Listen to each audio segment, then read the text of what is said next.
जय श्री कृष्ण। अध्याय 5 श्लोक 21। आगे का वर्णन। अनुवाद। ऐसा मुक्त पुरुष भौतिक इंद्रिय सुख की ओर आकृष्ट नहीं होता, अपितु सदैव समाधि में रहकर अपने अंतर में आनंद का अनुभव करता है। इस प्रकार स्वरूप सिद्ध व्यक्ति परब्रह्म में एकाग्रचित होने के कारण असीम सुख भोगता है। तात्पर्य।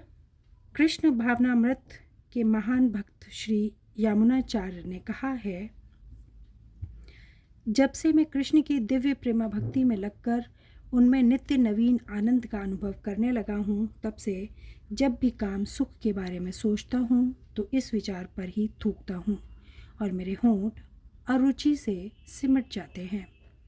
ब्रह्मयोगी अथवा कृष्ण भावना भावित व्यक्ति भगवान की प्रेमा भक्ति में इतना अधिक लीन रहता है कि इंद्रिय सुख में उसकी तनिक भी रुचि नहीं रह जाती। भौतिकता की दृष्टि में काम सुख ही सर्वोपरि आनंद है। सारा संसार उसी के वशीभूत है और भौतिकवादी लोग तो इस प्रोत्साहन के बिना कोई कार्य ही नहीं कर सकते, किंतु कृष्ण भावनामृत में लीन व्यक्ति काम सुख के बिना ही उत्साहपूर्वक अपना कार्य करता रहता है। यही आत्म साक्षात्कार की कसौटी है। आत्म साक्षात्कार तथा काम सुख कभी साथ साथ नहीं चलते। कृष्ण भावना भावित व्यक्ति जीवन मुक्त होने के कारण किसी प्रकार के इंद्रिय सुख द्वारा आकर्षित नहीं होता। श्लोक 22। अनुवाद। बुद्धिमान मनुष्य दुख के कारणों में भाग नहीं लेता, जो कि भौतिक इंद्रियों के संसर्ग से उत्पन्न होते हैं। हे कुंती पुत्र, ऐसे भोगों का आदि तथा अंत होता है, अतः चतुर व्यक्ति उनमें आनंद नहीं लेता। तात्पर्य। भौतिक इंद्रिय सुख उन इंद्रियों के स्पर्श से उद्भूत है जो नाशवान है, क्योंकि शरीर स्वयं नाशवान है। मुक्तात्मा किसी नाशवान वस्तु में रुचि नहीं रखता। दिव्य आनंद के सुखों से भली भांति अवगत व भला मिथ्या सुख के लिए क्यों सहमत होगा। पद्म पुराण में कहा गया है, योगीजन परम सत्य में रमण करते हुए अनंत दिव्य सुख प्राप्त करते हैं, इसलिए परम सत्य को ही राम कहा जाता है। भागवत में भी कहा गया है, हे पुत्रों, इस मनुष्य योनि में इंद्रिय सुख के लिए अधिक श्रम करना व्यर्थ है। ऐसा सुख तो सूकरों को भी प्राप्त है। इसकी अपेक्षा तुम्हें इस जीवन में तप करना चाहिए, जिससे तुम्हारा जीवन पवित्र हो जाए और तुम असीम दिव्य सुख प्राप्त कर सको। अतः जो यथार्थ योगी या दिव्य ज्ञानी है, वे इंद्रिय सुखों की ओर आकृष्ट नहीं होते, क्योंकि वे निरंतर भव रोग के कारण हैं। जो भौतिक सुख के प्रति जितना ही आसक्त होता है, उसे उतने ही अधिक भौतिक सुख मिलते हैं। श्लोक 23। अनुवाद। यदि शरीर को त्यागने के पूर्व कोई मनुष्य इंद्रियों के वेगों को सहन करने तथा इच्छा एवं क्रोध के वेग को रोकने में समर्थ होता है, तो वह इस संसार में सुखी रह सकता है।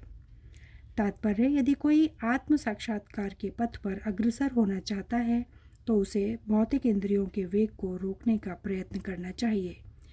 ये वेग हैं वाणी वेग, क्रोध वेग, मनोवेग, उदर वेग, उपस्थ वेग तथा जीवा वेग। जो व्यक्ति इन विभिन्न इंद्रियों के वेगों को तथा मन को वश में करने में समर्थ है, वह गोस्वामी या स्वामी कहलाता है। ऐसे गोस्वामी नितांत संयमित जीवन बिताते हैं और इंद्रियों के वेगों का तिरस्कार करते हैं। भौतिक इच्छाएं पूर्ण न होने पर क्रोध उत्पन्न होता है और इस प्रकार मन, नेत्र तथा वक्ष स्थल उत्तेजित होते हैं। अतः इस शरीर का परित्याग करने के पूर्व मनुष्य को इन्हें वश में करने का अभ्यास करना चाहिए। जो ऐसा कर सकता है वह स्वरूप सिद्ध माना जाता है और आत्म साक्षात्कार की अवस्था में वह सुखी रहता है। योगी का कर्तव्य है कि वह इच्छा तथा क्रोध को वश में करने का भरसक प्रयत्न करे। श्लोक 24। अनुवाद। जो अंतःकरण में सुख का अनुभव करता है, जो कर्मठ है और अंतःकरण में ही रमण करता है तथा जिसका लक्षण अंतर्मुखी होता है, वह सचमुच पूर्ण योगी है। वह पर ब्रह्मा में मुक्ति पाता है और अनंतो गत्वा ब्रह्मा को प्राप्त होता है। तात्पर्य, जब तक मनुष्य अपने अंतकरण में सुख का अनुभव नहीं करता, तब तक भला ब्रह्म सुख को प्राप्त कराने वाली ब्रह्म क्रियाओं से वह कैसे छूट सकता है। मुक्त पुरुष वास्तविक अनुभव द्वारा सुख भोगता है, अतः वह किसी भी स्थान में मौन भाव से बैठकर अंतकरण में जीवन के कार्यकलापों का आनंद लेता है। ऐसा मुक्त पुरुष कभी ब्रह्म भौतिक सुख की कामना नहीं करता। वह अवस्था ब्रह्मभूत कहलाती है, जिसे प्राप्त करने पर भगवत धाम जाना निश्चित है। श्लोक 25 अनुवाद। जो लोग संशय से उत्पन्न होने वाले द्वैत से परे हैं, जिनके मन आत्म साक्षात्कार में रत हैं, जो समस्त जीवों के कल्याण कार्य करने में सदैव व्यस्त रहते हैं और जो समस्त पापों से रहित हैं, वे ब्रह्म निर्वाण मतलब मुक्ति को प्राप्त होते हैं।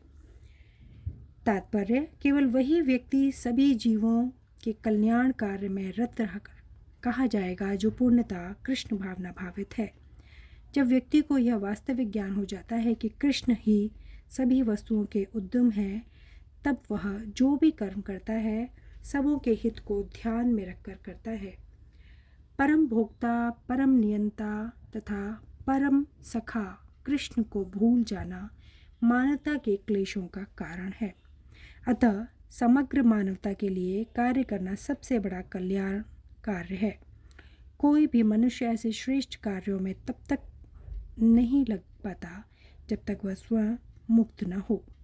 कृष्ण भावना भावित मनुष्य के हृदय में कृष्ण की सर्वोच्चता पर बिल्कुल संदेह नहीं रहता। वह इसलिए संदेह नहीं करता क्योंकि वह समस्त पापों से रहित होता है। ऐसा है, यह देवी प्रेम है। जो व्यक्ति मानव समाज का भौतिक कल्याण करने में ही व्यस्त रहता है, वह वास्तव में किसी की भी सहायता नहीं कर सकता।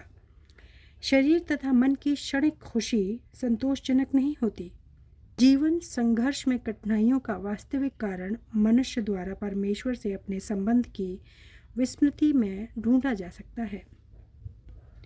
जब मनुष्य कृष्ण के साथ अपने संबंध के प्रति पूर्णतः सचेष्ट रहता है, तो वह वास्तव में मुक्त आत्मा होता है, भले ही वह भौतिक शरीर के जाल में फंसा हो।